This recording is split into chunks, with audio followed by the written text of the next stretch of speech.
시장 2부의 최혜린입니다. 날벼락이 떨어졌죠. 때마침 글로벌 증시, 미국과 유럽 쪽의 지표가 좋아서 갈 법도 했던 날이었는데 말입니다. 안타깝게도 일본의 우리 한국은행에 해당하는 BOJ, 그 총재가 조기 사임한다라는 얘기가 나오면서 엔저의 가속화 우려가 시장을 압박했습니다. 코스피가 또 못 갔다라는 말씀을 안타깝게도 드려야겠는데요.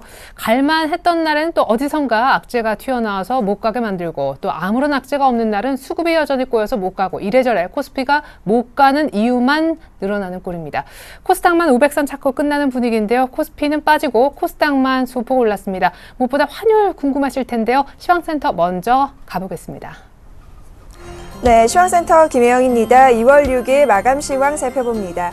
먼저 코스피입니다. 오늘 코스피 지수는 미국과 유럽 등 글로벌 경기 개선 회복 기대감으로 오늘 닷새 만에 반등 나서며 1940선에서 장출발했습니다. 이후 외국인과 기관의 매도 공세가 펼쳐진 가운데 상승과 하락을 재차 오가며 뚜렷한 방향성 잡지 못했는데요. 오늘 코스피 마감 종가입니다. 0.10%의 하락 흐름 보이면서 결국 1940선 지켜내지 못한 모습입니다. 1936포인트에서 장마쳤습니다. 이어서 코스피 수급 상황 살펴보겠습니다.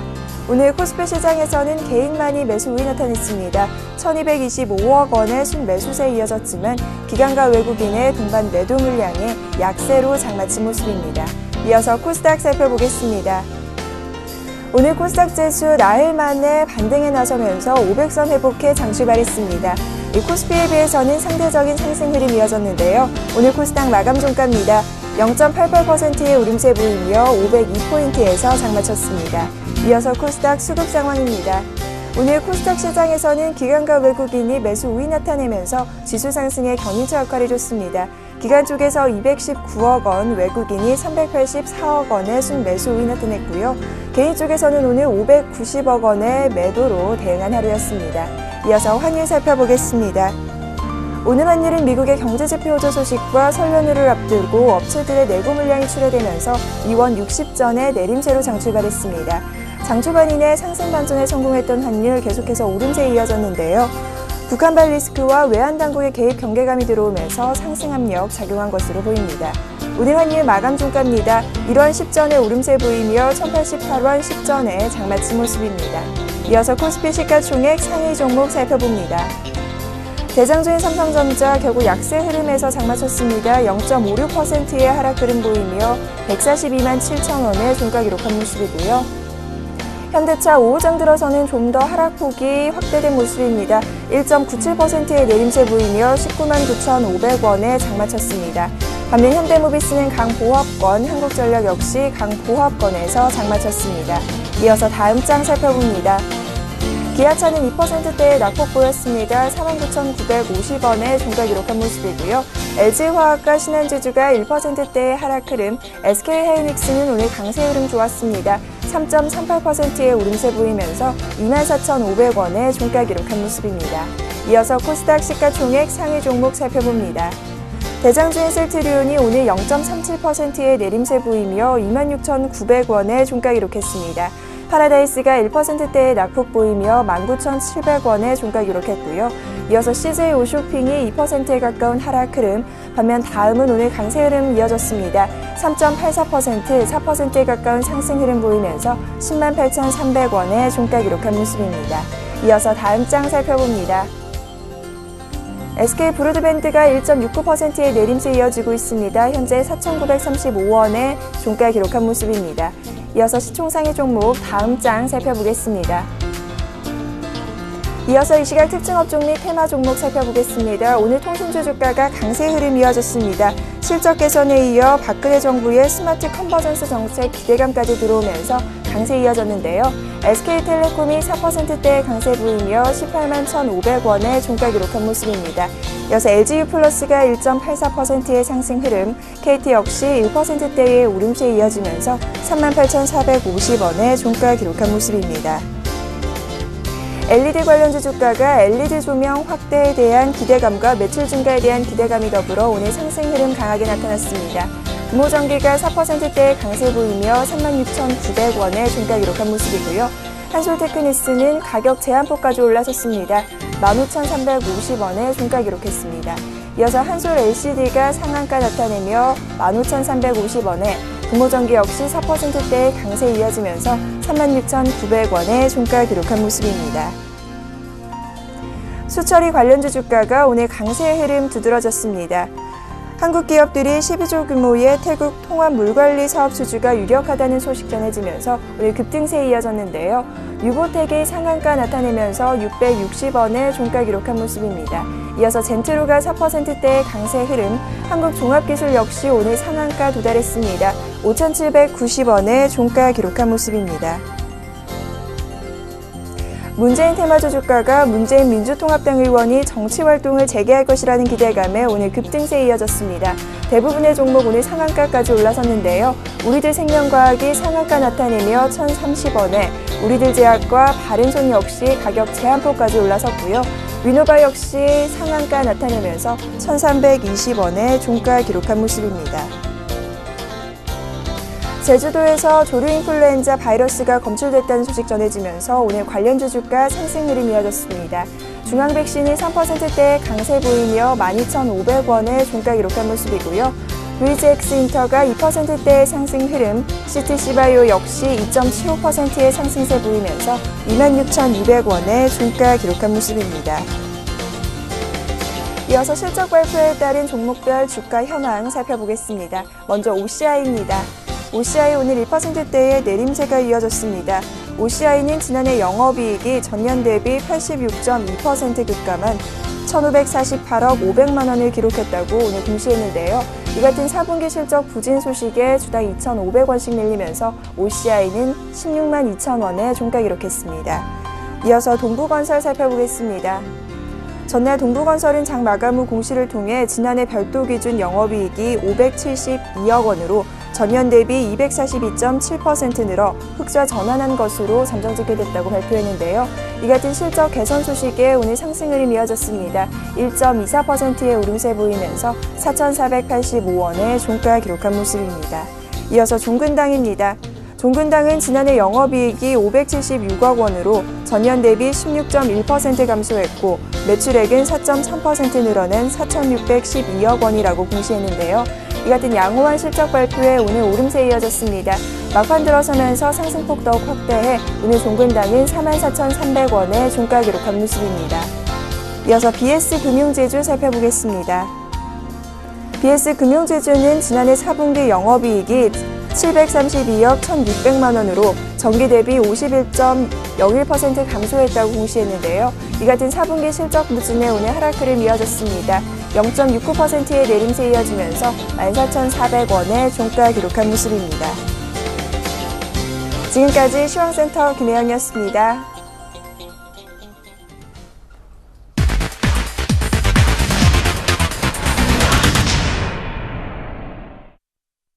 네, 시장 닷새 만에 반등하는데 실패했습니다. 5일째 내리막길이다라는 얘기인데요. 일본의 니케이는 우리랑 같이 종료가 됐는데 4% 넘게 급등해서 하루 만에 450포인트를 당겼습니다. 이것이 바로 환율의 위력이죠. 이것 때문에 시장은 우려를 떨치지 못하고 있는 것이고요.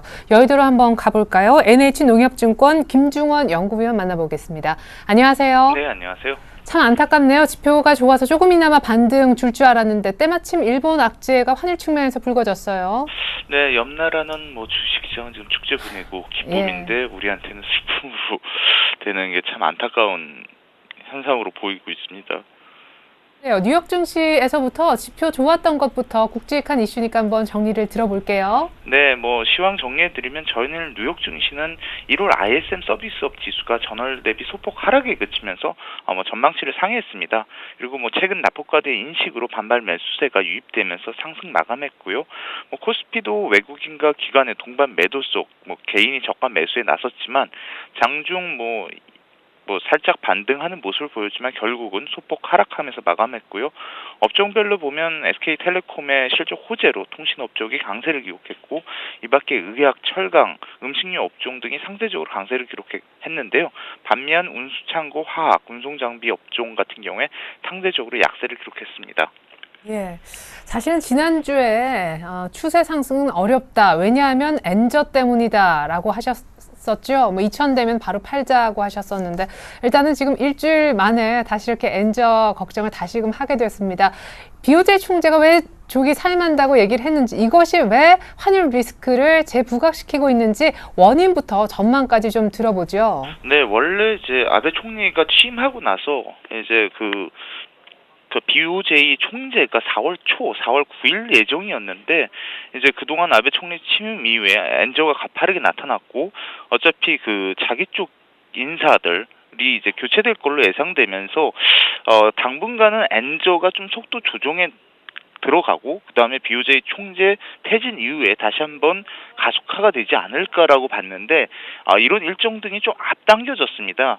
그런 부분은 이제 일본 주식시장에는 호재이고, 저희 경쟁하는 국내 증시에는 악재일 수밖에 없는데, 이런 엔저 가속화로 일본 증시 오늘 보다시피 자동차, 철강, 해운 업종들이 급등하는 모습인데, 결국은 이들 업종이 우리한테는 악재가 될 수밖에 없는 부분입니다. 그래서 결국 우리도 어떤 엔화 양적 완화 가속화에 따른 대응책이 필요하지만, 지금 뭐 2월 14일 그 한은의 금통위가 예정돼 있는데 금리 인하를 단행할 가능성이 높지 않은 걸로 전망되고 있습니다. 그렇다 보니까 그 엔화 대비 원화 강세에 대한 특별한 뭐 대응책 부재, 그런 가운데 엔저가 가속되고 있어서 국내 증시에는 부담으로 작용할 수밖에 없는 상황으로 판단되고 있습니다. 네. 아니, 진짜 일각에서는 뭐 22 통화정책회의에서 어떤 유로화 측면에서 지금 또 강세로 나름대로는 고전을 하고 있기 때문에 그쪽에서 뭔가 코멘트가 있지 않겠느냐 기대를 좀 거는 목소리도 있고, G20 얘기하시는 분들도 계시는데 그래도 엔저를 막을 수는 없을까요? 네, 일단은 그 미국이나 ECB 같은 경우에 다 양적 완화를 크게 하는 입장이기 때문에 사실은 같은 그 양적 완화를 하는 와중에 일본이 특히 양적 완화를 하면서 엔화를 뭐 자기 얘기들로는 이제 정상화 국면으로 이제 되돌림을 한다는 거에 대해서 크게 반발하기는 좀 논리가 부족하지 않을까. 그 반면에 오히려 우리가 이런 그 선진국가 일본의 한일 전쟁에서 어떤 대응 정책이 필요한데, 그런 것들이 절실한데 좀 그런 대응 정책이 좀 빨리 나와야지 우리 증시에는 좀 호재가 될 수 있지 않을까라고 보고 있습니다. 네, 빨리 좀 취임식하고, 막 취임식 다음날 금통위부터 좀 열었으면 좋겠습니다. 어쨌거나 엔저 가속화 부담을 떨치지 못하고 있는데 적극적으로 그러면 차라리 엔저의 수혜를 받는 쪽을 찾아보자라는 의견도 있었고요. 이도저도 말고 뭐 갤럭시 S4 수혜주를 찾자 등 여러 가지 오늘 대안들이 좀 제시가 됐던 날입니다. 우리 김중원 연구위원님의 대안은 어떤 것입니까? 일단은 엔저의 속도와 그리고 한은의 정책 대응, 이런 것들을 먼저 확인해야 되고요. 그 전제까지 보수적으로 갈 수밖에 없습니다. 또한 엔저의 수혜 뭐 이렇게 좀 얘기하기가 좀 모호한 부분이 있는데요. 결국은 그런 것들이 내수주가 될 수밖에 없는데, 뭐 통신, 유틸리티, 음식료, 유통 이런 부분인데, 사실 또 신정부가 들어서면 경제 민주화 논리, 규제 뭐 이런 것들이 강화될 수 있다는 점에서 지금은 이제 신정부 들어서기 전에 어떤 그 이제 정권이 바뀌는 와중에 정부의 규제가 완화되면서 이들 업종의 강세가 나타나고 있지만, 이것이 신정부 들어서고 어떤 경제 민주화 논리가 더 강화되었을 때 과연 뭐 그런 수혜 업종으로서 계속 지속될 수 있을지 여부가 좀 불투명하다는 점에서는 뭐 당분간은 일단은 엔저 상황에서 이들 업종 중심의 포트폴리오 전략이 유리하지만은, 또한 한국은행의 대응, 그리고 신정부 들어서면서 어떤 경제 민주화 이런 부분을 챙겨가면서 대응 전략을 세울 필요가 있을 걸로 보입니다. 네, 결국에는 신정부 들어서기 전까지는 환율 분위기 감안했을 때 내수주가 일단 잠깐 동안은 대안이 될 수 있겠다. 그 이후는 글쎄라는 대답을 해주셨습니다. 그래요. NH농협증권 김중원 연구위원님의 일단 단기 대안으로 내수주 전략이었네요. 감사합니다. 감사합니다. 네. 자, 계속해서 수급도 챙겨보죠. 언제나 환율, 수급, 요즘 같은 장세에서 꼭 챙겨야 되는 두 가지 변수죠. 한맥투자증권으로 갑니다. 변원규 대리님 만나보죠. 안녕하세요. 예, 안녕하십니까? 네, 외국인이 뭐 오늘 역시 팔았고 선물도 소폭이지만 같이 팔았던 것 같습니다. 무엇보다 기관도 안 사고 비차익 쪽도 있는데 매수가 끊겨가지고 수급이 계속 좀 공백 상태가 이어지는 것 같아요. 네, 맞습니다. 지금 현재 시장은 전반적인 매수세가 좀 부족한 그런 모습들을 보여주고 있습니다. 때문에 우리나라 시장은 201선과 121선 사이에서의 움직임이 좀 계속 유지가 되고 있는데요. 금일도 장중에 등락은 있었지만 종가상으로 1936.19로 전일에 대비해서 약 1.99포인트 하락하여 마무리가 되었습니다. 장중 흐름을 보시면 전반적으로는 상승 세력도 있겠지만 하락 세력의 압력이 더 컸다고 볼 수 있습니다. 장 시작은 해외지수 상승에 따라서 갭 상승으로 출발을 했지만 하락 세력의 움직임에 따라서 상승 시마다 좀 계속 눌리는 그런 모습이 지속적으로 연출이 되었습니다. 특히 금일 같은 경우에는 장 후반 뱅가드 관련 물량들이 출회가 되면서 장 막판에 지속적으로 좀 하락 흐름을 지속하는 그런 모습을 보여주고 있습니다.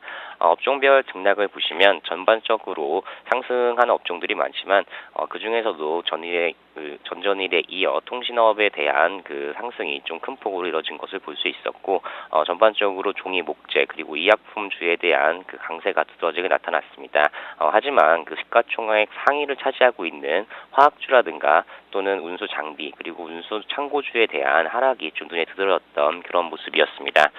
전반적으로 투자 주체별 모습을 다시 한번 확인해 보겠습니다.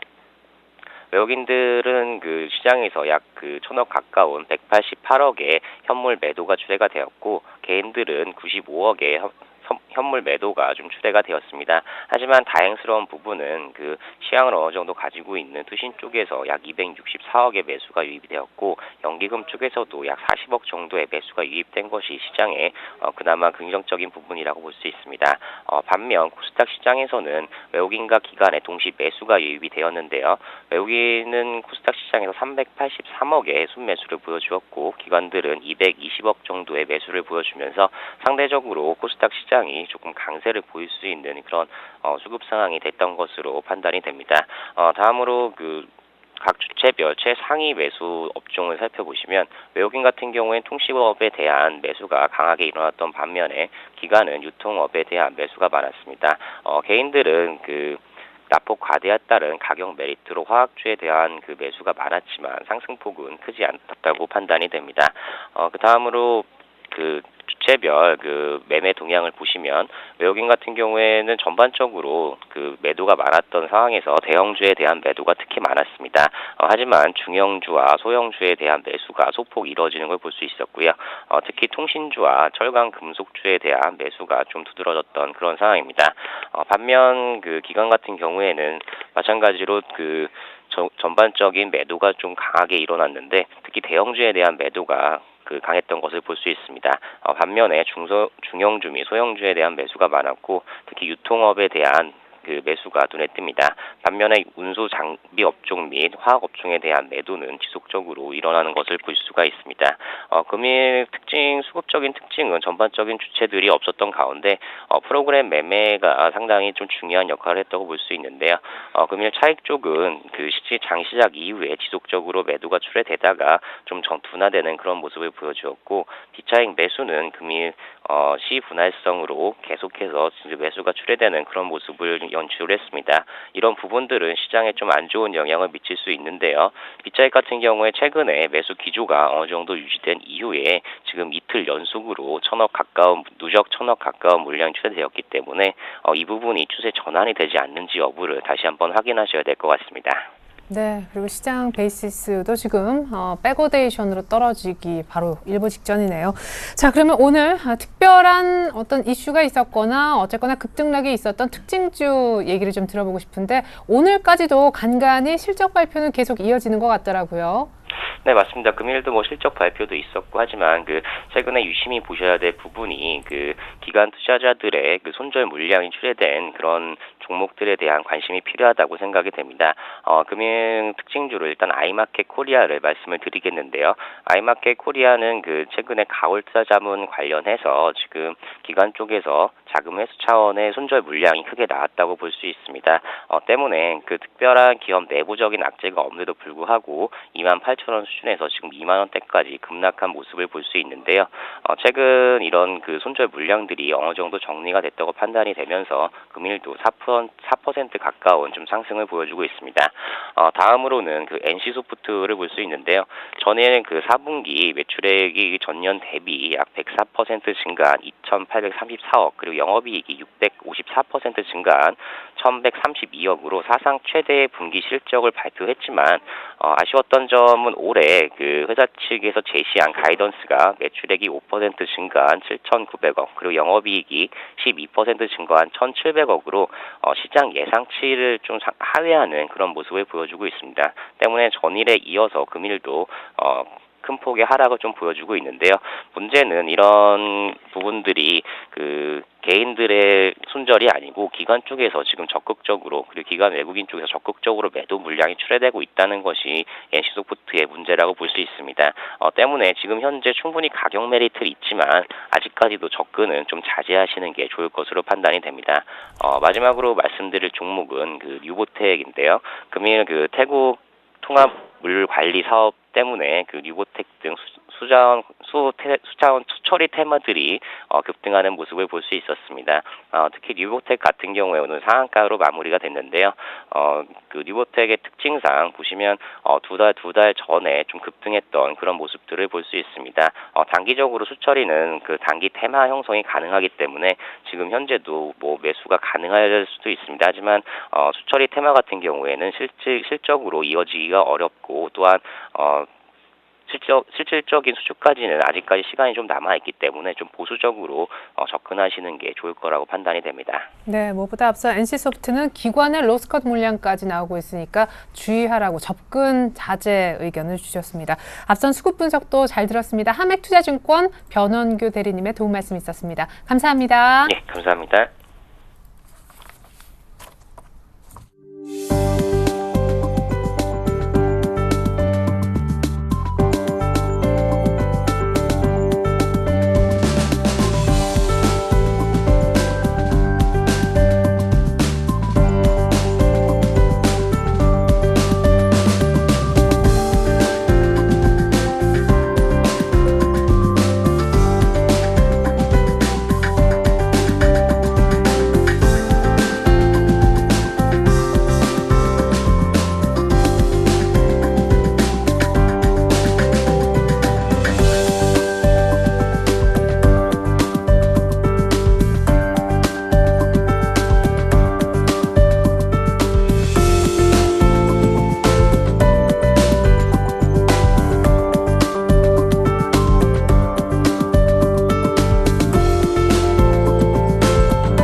계속해서 내일장 다이렉트 전략 세워보겠습니다. 두 분의 전문가 모셔봤는데요. 대신증권 상암 DMC 지점의 이호선 대리님, 그리고 텐스탁의 김선윤 대표님 함께합니다. 안녕하세요. 네, 안녕하세요.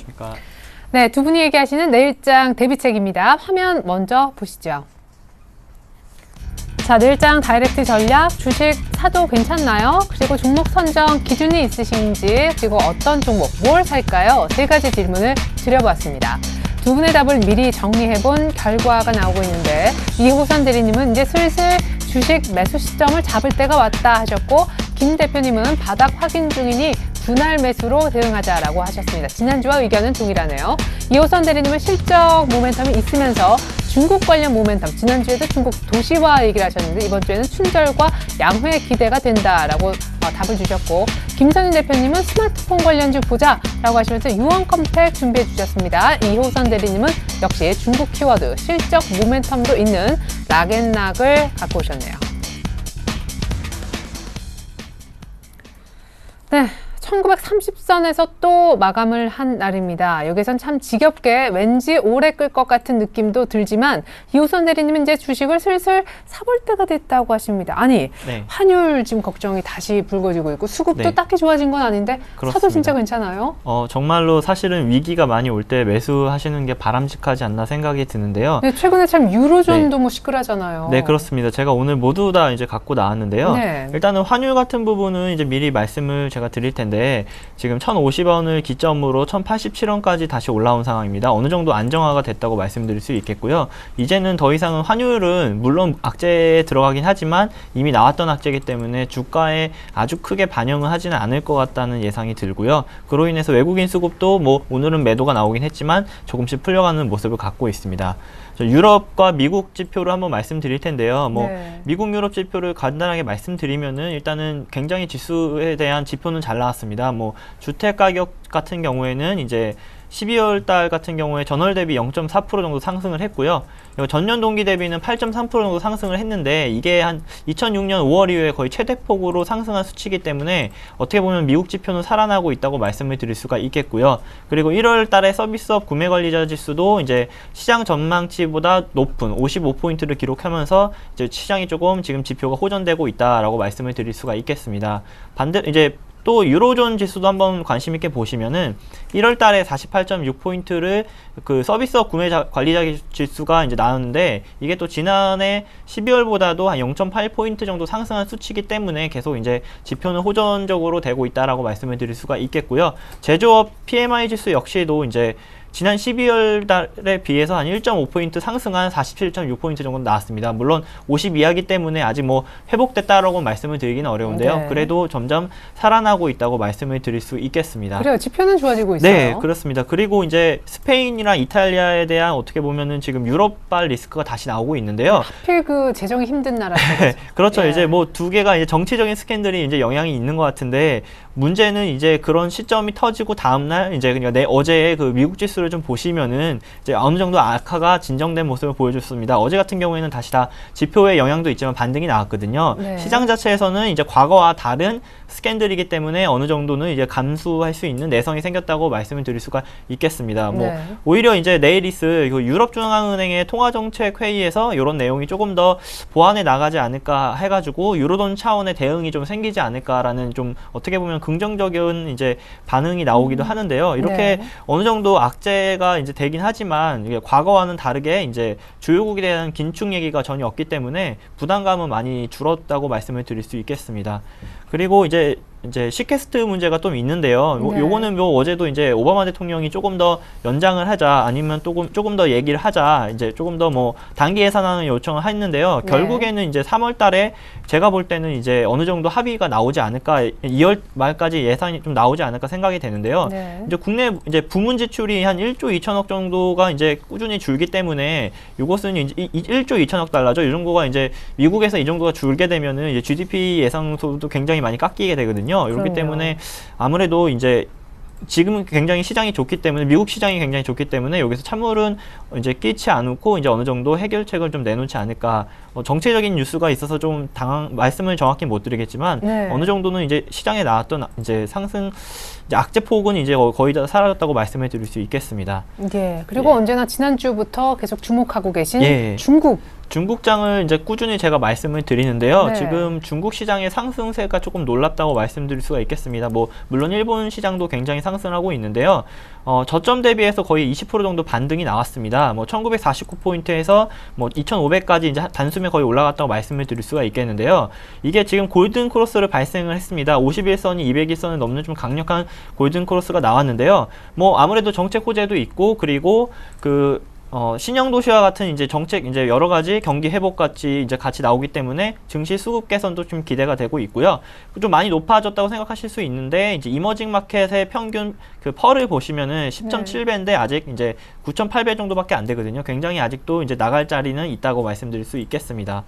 마지막으로 이제 제조업 PMI, 비제조업 PMI 지수고 나왔는데요. 24개월 만에 최고치를 경신을 했습니다. 이게 네. 지금 이제 어떻게 보면은 중국 증시는 완벽하게 살아나고 있다고 말씀해 드릴 수 있겠고요. 네. 우리나라 이제 시장에서 중국이 좀 차지하는 비중이 높기 때문에 우리나라도 이제 이런 관련된 분야 쪽으로 해서 점점 좀 증시는 좀 괜찮아지지 않을까라고 예상을 하고 있습니다. 예, 그래요. 이제 매수 시점을 슬슬 잡아볼 때다라고 얘기를 해주셨었는데 그 이유였고요. 그러면 어떤 쪽으로 매수를 들어가야 좋을지는 잠시 후에 확인을 해보도록 하겠습니다. 자, 김선윤 대표님도 지난주부터 그런 얘기를 주셨어요. 이제 슬슬 분할 매수 들어가자. 왜냐하면 바닥을 어느 정도 지금 보고 있는 것 같다. 네, 그렇습니다. 예, 1930 정도를 바닥. 네, 그 정도로 보고 있는데 일단 뭐 지표 얘기 많이 하셨기 때문에 그 부분은 말씀을 좀 안 드리도록 하고 네. 다른 얘기를 좀 드려볼게요. 자, 이제 미국 기업지 실적이 그래도 전반적으로 양호한 편으로 일단 수치가 나와주고 있습니다. 주요 기업 282곳 중에서 한 74% 이상이 예상치가 부합하기로 나와줬고, 또 하나 중요한 점은 또 오바마 대통령이 이제 재정 지출 자동 삭감 연기 요청을 지금 한 상태예요. 그래서 네. 이 부분이 그래도 조금은 해결될 가능성, 2월 안에 해결하지 않으면은 쉽게도 발동이 남아있기 때문에 2월 안에 해결이 돼야 됩니다. 그래서 자동 삭감의 부분 대해서도 어느 정도 좀 해결이 되는 국면으로 지금 안정적으로 넘어가고 있기 때문에 조금은 코스피 지수 자체가 한 1930포인트 내외에서의 어느 정도 바닥권을 확인한 이후에 다시 한번 좀 반등을 줄 수 있는 그런 움직임이 나와주지 않을까 좀 판단이 됩니다. 그래서 네. 어느 정도 이 오바마의 스몰들 부분을 조금 확인하실 필요가 있겠고요. 자, 그 다음에 또 비관론자. 자, 가장 이제 미국의 비관론자 루비니가 이런 말을 또 했죠.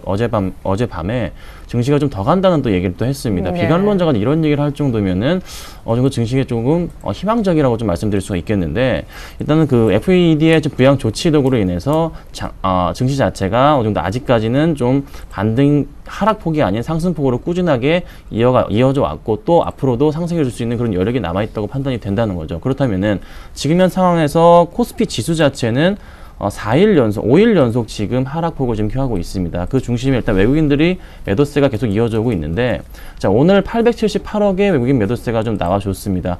기관 쪽에서도 소폭의 이제 매도세가 나와줘서 약간 좀 시장을 불안하게 하고 있긴 하지만서도 외국인들의 매도세 자체는 점차 안정적으로 줄어들 가능성이 높다는 거죠. 자, 지금 북한에 또 리스크가 또 발생했기 때문에 환율 자체가 다시 한번 조금 상승 쪽으로 가닥을 잡고 있는 상황까지 돼버린 상황. 그렇다면은 그 리스크 자체는 아직 남아있는 상황이 5월이나 6월쯤 발생하기 때문에 그 핵실험에 관한 부분은, 그래서 지금이 오히려 매수 적기라고 판단되는 부분이 있습니다. 지금 1936포인트인데 1930포인트 아랫부분이나 1940포인트 부분에서는 적극적인 분할 매수를 해야 될 그 시기로 판단이 돼요. 자, 외인들의 매도 물량이 지속적으로 거의 뭐 한 달 이상 나와주고 있는데 거의 지금 끝자락으로 와주고 있고, 최근에 매도 물량을 보면은 크지가 않습니다. 일부분의 물량만 지금 소화 과정을 이루고 있기 때문에 지금으로서는 오히려 적극적인 매수 구간으로 판단하시고서 대응하셔야만 어닝 시즌이 끝난 2월, 그다음 춘절효과가 끝난 다음 주 한 2월 한 15일 이후부터는 충분하게 상승할 수 있는 그런 이제 여력이 있다고 판단됩니다. 그래서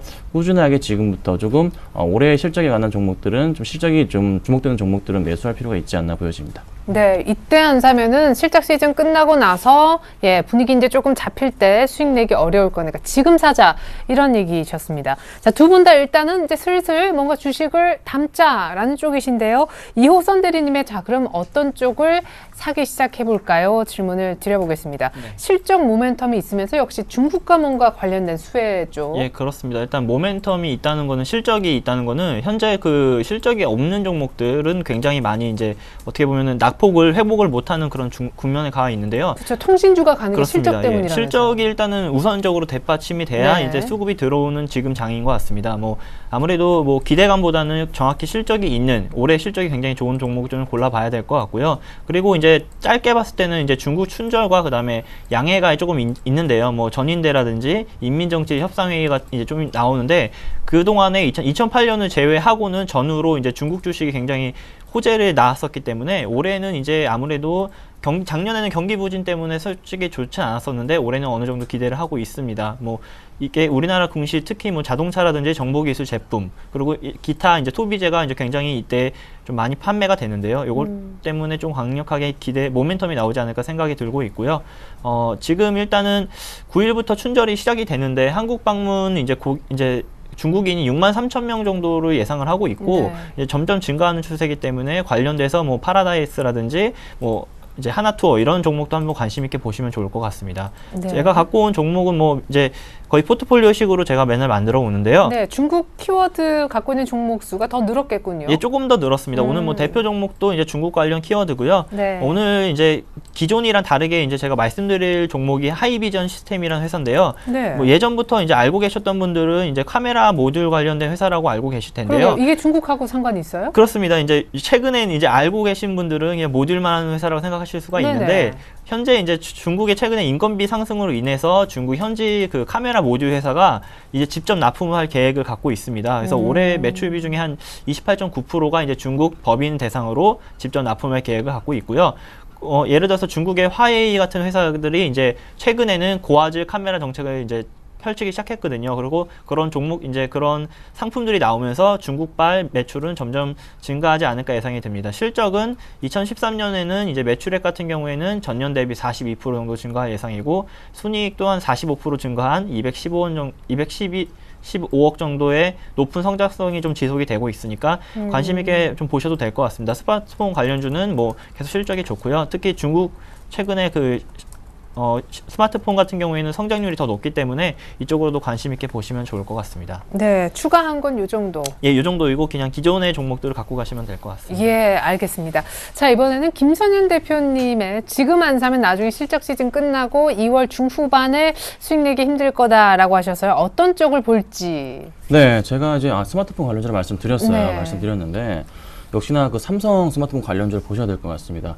자, 삼성 갤럭시 S4가 4월경에 나오기 시작해서 연말에는 또 갤럭시 노트 3가 또 나올 가능성이 높죠. 매년 두 가지 핸드폰을 발표를 합니다. 스마트폰을 발표를 하는데 일단 주목해야 될 먼저 이제 순절 효과를 좀 말씀을 잠깐 드리자면은 지금 춘절 효과 막바지로 인해서 이제 관련주들이 가파르게 좀 최근 상승을 했습니다. 그래서 내일이나 모레 정도에는 관련주들은 조금 정리를 해야 될 시기라고 좀 말씀을 좀 먼저 드릴게요. 뭐 예를 들면은 그렇죠. 뭐 파라다이스 같은 종목을 잠깐 좀 보자면은 최근에 상승폭이 바닥을 찍고서 다시 한번 반등을 해주고 있는 흐름이었는데 자 오늘 마이너스 1%의 모습을 보여줬습니다. 오늘 코스닥이 1% 가까이 상승했음에도 불구하고 파라다이스 나홀로 마이너스 1%라는 점은 이 점이 조금 약간 불안한 점이 역시나 수급적으로 체크를 해보자면은 기관들의 물량이 좀 나와주지 않을까 판단이 되는데 역시나 기관 10만 주 이상 물량이 나와줬습니다. 자 기관들 빠르게 정리하고 나가는 중입니다. 그래서 춘절 관련주들은 내일부터라도 조금은 정리를 해야 된다고 먼저 좀 말씀을 드리면서 그럼 신규로 사는 쪽은 아니 신규로 사는 쪽은 저는 춘절 관련주들은 반대합니다. 중국 모멘텀 춘절 이후에 보시고 1분기에 대한 기대감 보시고 매수 들어가야 된다 보고요.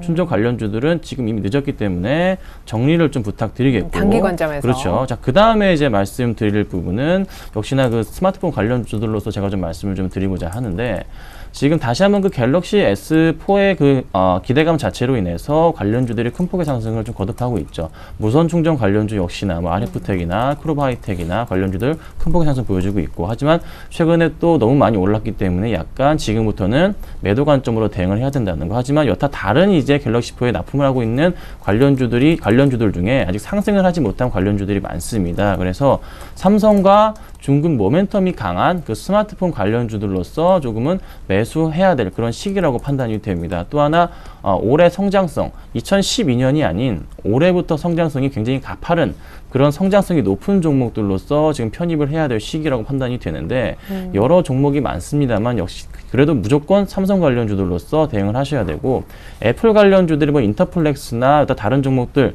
큰 폭의 하락을 거듭하고 있는 상황인데 아직 회복을 못하고 있는 단계입니다. 뭐 오늘 인터플렉스가 좀 많이 오르긴 했지만서도 아직 그 하락폭에 미치지 못하기 때문에 애플 관련주에 이제 납품을 하는 업체들은 조금 더 일단 횡보할 가능성이 저는 있다고 봅니다. 그래서 그 종목보다는 삼성 관련주들로서 조금 굉장히 주의 깊게 보시면서 대응하실 필요가 있겠습니다. 그래서 꼭 삼성 관련주 좀 말씀 좀 드리도록 하겠습니다. 네, 그러면 궁금해집니다. 사실 뭐 스마트폰 부품 삼성 밴드 하면 너무 많아가지고요. 네, 어떤 그렇죠. 종목 살까요? 네, 오늘 제가 해서 가지고 온 종목이 유원컴텍이라는 종목을 좀 가지고 나왔는데 네, 이게 뭐 자회사가 중국에 상장되고 뭐 네, 그렇습니다. 예. 유원컴텍을 이제 가지고 나온 이유가 이게 유원컴텍이 좀 소재 관련주입니다. 소재 관련주인데 납품 자체를 삼성에다가 하고 있고 그다음에 중국에 있는 모멘텀 이제 ZTE라는 그 회사에도 납품을 하고 네. 있고 여러 곳에 이제 납품을 하고 있는 업체인데 지금 주목해야 될 점은 바로 유원컴텍 같은 경우가 최근에 이 수급상의 상황을 봤을 때 굉장히 조금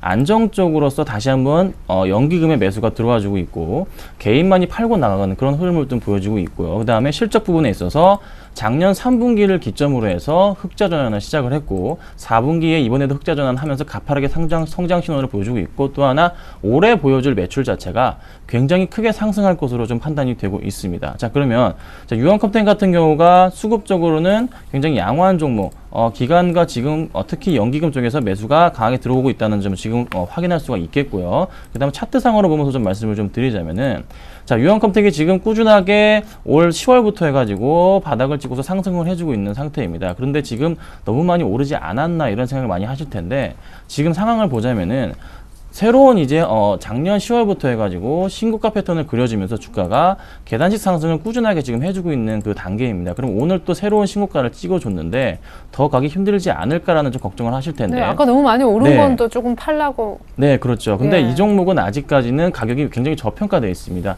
2013년 실적에 대비해서 아직까지 가격 메리트가 굉장히 큰 종목이고 소재 기업들은 영업이익률이 굉장히 높은 업종 중에 하나입니다. 그래서 오늘 같은 경우에도 최근 들어서 기간이 10,000원 위에서 계속적으로 연기금 매수해주고 있고요. 기관들도 꾸준하게 매수가 들어와주고 있고 외국인들도 꾸준하게 매수가 들어와주고 있고 오로지 개인만이 팔고 있는 10,000원 위에서 개인만이 팔고 있기 때문에 걱정하실 필요 없이 매수를 하시라고 좀 말씀을 드리겠고 그러니까 내일 한 시초가 정도에서 11,000원 아래에서는 매수를 좀 해주신다면 이 종목 제가 보건대 12,000원, 13,000원 정도까지는 무난하게 돌파 가능하다고 보고 있습니다. 자, 오늘 좀 강하게 올라와주면서 새로운 가격대를 형성했습니다. 그리고 기관들의 수급까지 같이 들어와줬습니다. 자, 이 이유는 이런 모멘텀이 실적에 대한 모멘텀에 대한 기대감 때문이죠. 그래서 내일 시초가에 매수하신다면은 괜찮은 좀 종목이 되지 않을까 좀 말씀을 좀 드리겠습니다. 네, 오늘 뭐 신고가 냈고 거의 뭐 신고가 부근에서 끝났지만 내일 시초가의 사자 유원컴텍 설명을 들어봤습니다. 자, 이번에는 이호선 대리님의 종목 얘기를 들을 차례죠? 네, 저는 락앤락을 갖고 왔는데요. 아, 다들 오늘 락앤락 지금 포함해서 세 분. 네. 네. 락앤락이 최근에 주가가 조금 흐름이 다른 네. 종목보다는 원활하게 올라오고 있는 종목이기 때문에 좀 많이 올해 또 이제 실적이 굉장히 좋아지기 때문에 제가 갖고 와봤습니다. 지금 뭐 한국에서 매출 보시면은 한국 회사긴 하지만 오히려 중국에서 47%에서 50%까지 전체 매출의 절반을 이제 중국에서 갖고 있는데요. 중국에서 이제 영업이익의 거의 70% 이상을 또 중국에서 차지하고 있기 때문에 중국 시장이 이제 도시화가 되거나 굉장히 크게 이제 내수 소비가 발생하게 된다면은 강력한 모멘텀을 가질 수 있는 그런 종목인 것 같고요. 네. 중국 시장에서 얘기를 제가 계속 말씀을 드려야 될 것 같은데요. 일단은 브랜드 인지도랑 그다음에 프리미엄 효과는 여타 이제 비슷한 종목보다는 이제 가격 자체가 2배 이상 높지만 이제 모두 이쪽으로 이제 매매하는 어떻게 보면은 좀 좋은 상품을 구매한다는 생각을 갖고 있어서 좀 확실하게 브랜드 이미지가 있는 것 같습니다. 2012년에는 이제 11년 대비해서 말씀드리면은 한 27% 정도 상승을 했고요. 그리고 2013년에는 12년보다는 20%에서 30% 정도 매출이 좀 발생할 걸로 예상이 되고 있기 네. 때문에 계속 지금 이제 성장세가 예상이 되고요. 지금 이제 동남아 시장은 이제 여기서 락앤락이 한 5% 정도밖에 차지하고 있지 않지만 지금 두 자릿수 이상의 성장률을 기록하기 위해서 이제 최근에 동남아 시장에도 굉장히 많이 이제 마케팅을 하고 있거든요. 그래서 네. 지금 동남아 시장, 중국 시장이 모두 커가는 지금 시장에서는 아무래도 좋은 종목이 되지 않을까 예상을 하고 있습니다. 간단하게 차트를 보면서 말씀을 드릴 건데요. 네, 다들 한 3만 원 부르시던데. 네, 일단은 뭐 짧게 관심을 좀 보셔도 될 것 같은데요. 오늘 예. 종가가 27,400원에 끝났는데 저는 혹시라도 내일 만약에 매도가 조금 매도 물량이 나온다면은 한 27,000원 이하에서 잡아볼 만도 괜찮을 것 같습니다. 네. 예, 제가 보는 가격은 26,700원인데요. 뭐 어제 가격에 거의 저가 부근에서 만약에 가격이 오신다면은 잡으셔도 될 것 같고요. 네. 매도 가격은 28,100원으로 약간 보수적으로 잡았는데요. 어디까지나 1차 목표가고 2차, 3차는 조금 더 높은 3만 원 이상을 보셔도 상관이 없을 것 같습니다.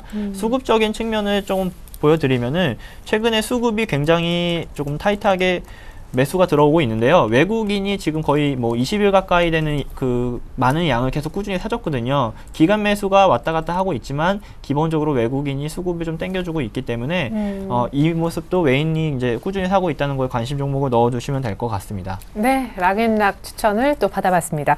자, 이런 방식으로 지난주에도 한 종목씩 언급을 주셨었는데 김선인 대표님은 하이트진로를 말씀해 주셨었거든요. 아우, 축하드립니다. 이것이 바로 네. 저희가 원하는 네네. 이 코너의 어떤 묘미죠. 이렇게 일주일 만에 한 수익 10% 이상 나는. 네, 10% 정도 예, 수익이 오늘 또 났네요. 신고가를 찍었고. 그렇습니다. 자, 이 종목 하이트진로 일단 결론부터 말씀드리면 팔겠습니다. 자, 내일이나 이제 모레 장중에 정리를 하도록 하겠습니다. 9.5% 수익이 났는데, 네.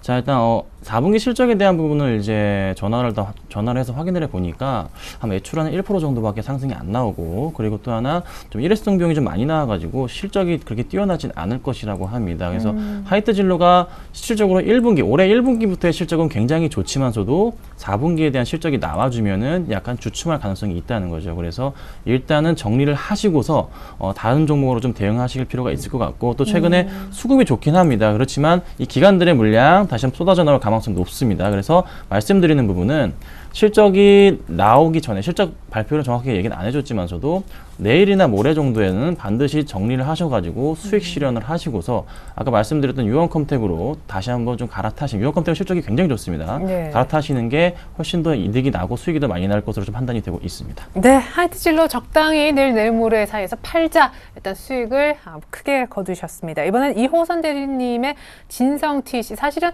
손절가를 잘 걸어뒀던 것 같은데 그 네. 이상 많이 빠졌다가 오늘에서야 반등 줬어요. 어느 정도 일단은 그 손절 라인을 지키셨다면은 다시 잡아보실 좋은 기회가 될 것 같은데요. 네네. 지금 일단은 왜 빠졌는지가 먼저 중요한 것 같습니다. 그쵸. 두산인프라코어의 이제 실적이라든지, 그 다음에 두산건설 자체의 실적 문제라든지, 지금 유상증자 얘기, 맞아요. 그리고 그 자산운용에서 이제 진성 TC를 좀 매각이 나왔는데요. 실제로는 올해는 굉장히 좋기 때문에 많이 다시 잡아보신다면은 충분히 수익이 나지 않을까 해서 현재 포트폴리오에 제가 이제 같이 넣어뒀고요. 종목 자체의 모멘텀은 굉장히 좋기 때문에 만약에 지금 안 갖고 계신 분들은 다시 한번 잡아보시면 좋을 것 같습니다. 네, 오히려 손절하셨다면 어쩔 수 없겠지만 손절을 안 하셨더라도 다시 한번 매수를 할 수 있는 그런 시점이 도달했다였고 얘기를 해주셨습니다. 두산 분위기가 좀 안 좋았잖아요. 그래서 좀 꺾였던 거래요. 자, 이렇게 해서 지난주 종목 AS 받아봤고요. 내일장에 관련된 내용만을 다시 한번 종합해서 보여드릴게요.